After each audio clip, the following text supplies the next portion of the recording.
Have nothing of my own. I quit my job when Jalin was born because he insisted. It was another level of Elijah's cruelty, keeping Candace completely dependent.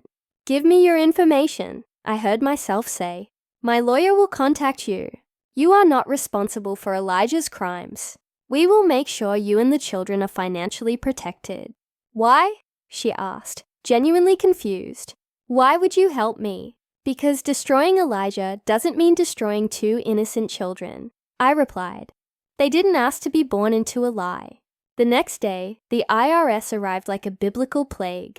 Federal agents appeared at Elijah's office, our house, and the Blue House. Boxes of documents were seized. Computers, hard drives, even his collection of luxury watches was catalogued and embargoed. The investigation revealed a labyrinth of tax evasion dating back 15 years. Offshore accounts, shell companies, fake invoices. A scheme so elaborate that it required a team of 20 forensic accountants to completely unravel it.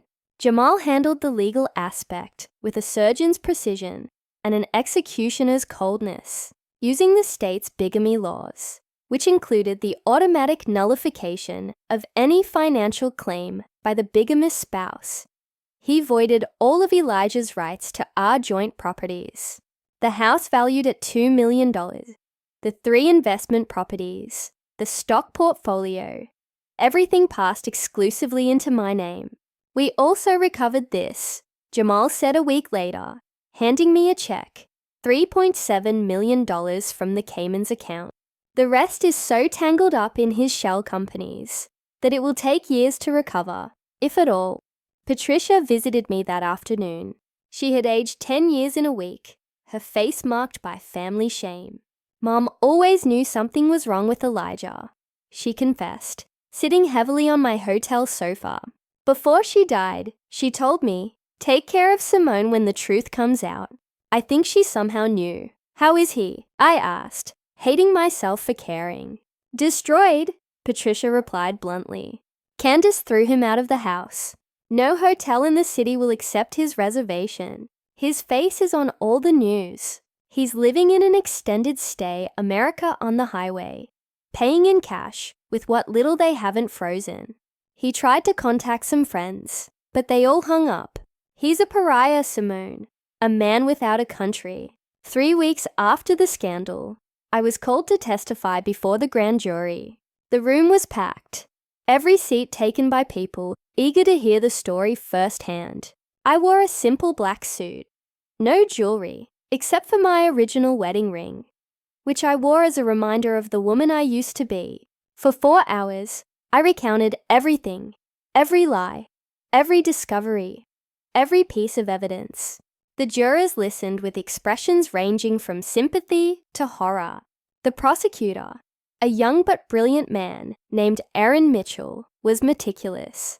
Mrs. Vance, at any point during these 12 years, did you suspect your husband's infidelity? There were moments, I admitted, small inconsistencies, strange absences. But Elijah was a master manipulator. Every time I got close to the truth, he created an explanation so elaborate, so credible, that I felt guilty for doubting. And what made you discover the truth? I paused before answering. At first denial, then pain. A pain so deep, I thought it would break me in two. After that came anger. Not hot, but cold. Calculated, and finally determination. Determination that 40 years of lies would not define the rest of my life. The grand jury's verdict was unanimous. Formal indictment for bigamy, tax fraud, document forgery, and conspiracy to commit fraud. Elijah faced up to 20 years in prison. A month later, Elijah called me from the county jail where he was awaiting trial. His voice was unrecognizable, broken, aged. Why, Simone? Why didn't you give me a chance to explain in private? Explain what, Elijah? How you accidentally stumbled into another life for 12 years. How you mistakenly married another woman. How you unintentionally had 2 more children. It wasn't like that. Candace got pregnant. I couldn't abandon her. But you could abandon me every day. For 12 years you abandoned me. I loved you, Simone. I always loved you. No, I replied with a clarity that surprised me. You loved the idea of me, the perfect wife in your perfectly compartmentalized life. But you never loved the real me, Simone, the woman with her own dreams and desires. You turned me into a character in your elaborate fiction. The children, his voice broke, my other kids. What will happen to them? Candace and I have reached an agreement. They will receive financial support from the recovered assets. They will not suffer economically for your crimes. You and Candace are talking. The victims of the same criminal sometimes find comfort in mutual understanding. I replied, Simone, please. I just want no Elijah. You don't have the right to want anything from me.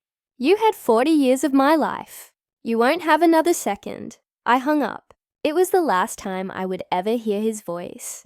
2 years have passed since that anniversary dinner that changed everything.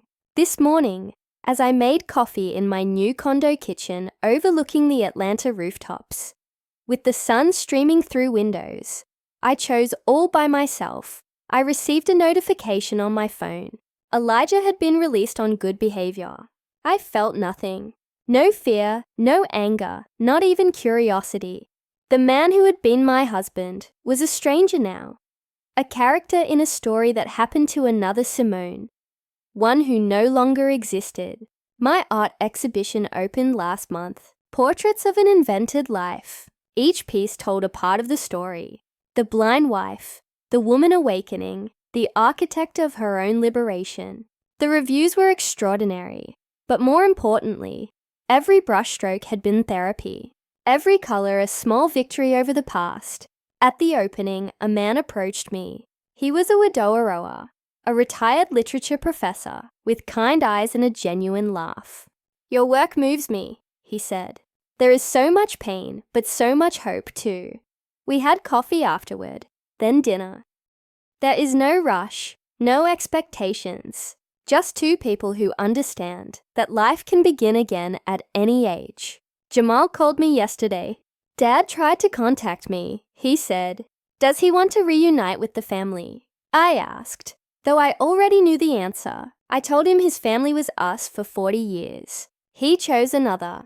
Now he has to live with that choice. My son, my fierce protector.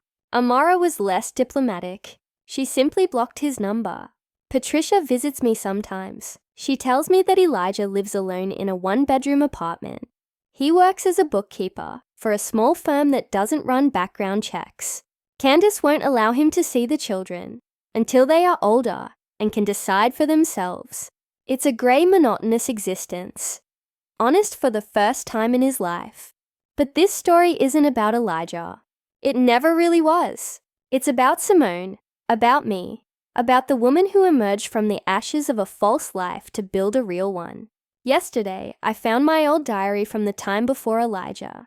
The girl who wrote those pages dreamed of Paris, of painting in Malmata, of passion. At 64 years old, I am finally giving that girl what she deserves.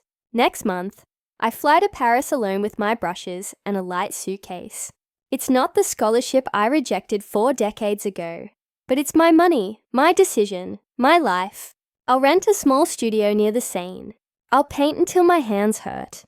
I'll drink cheap wine with artists who know nothing of my history. While packing, I find the photo of our wedding. Elijah and me, young, radiant, ignorant of the future. I don't rip it up. I don't burn it. I simply place it in a box, labeled fiction, because that's what it was. A beautiful, terrible fiction. My phone rings. It's Michael. That's the literature professor's name, and the name no longer makes me flinch. Ready for our tango class? He asks. Yes, I'm learning tango, and Italian, and sculpting, and wine tasting. Something new every day, every experience. An affirmation that life doesn't end with betrayal, that it isn't the end, but a new beginning. Give me 10 minutes, I reply. Applying the red lipstick, Elijah said was too bold for my age. Everything is bold now. Every day is an act of bravery. Every decision a declaration of independence. Before leaving, I look at myself in the mirror. The woman looking back has wrinkles that tell stories. Grey hairs she doesn't hide. Eyes that have seen too much but still shine with hope. She is beautiful, not despite her age and history, but because of them. Hello, Simone, I say to my reflection. It's good to finally meet you. And then there's one final twist to this story, one I didn't see coming. This morning, while organizing papers for my trip, I found an envelope that Agent Strolling, the investigator, had left. Open it only when you are ready, he had said. Inside was a letter from my mother, written shortly before she died.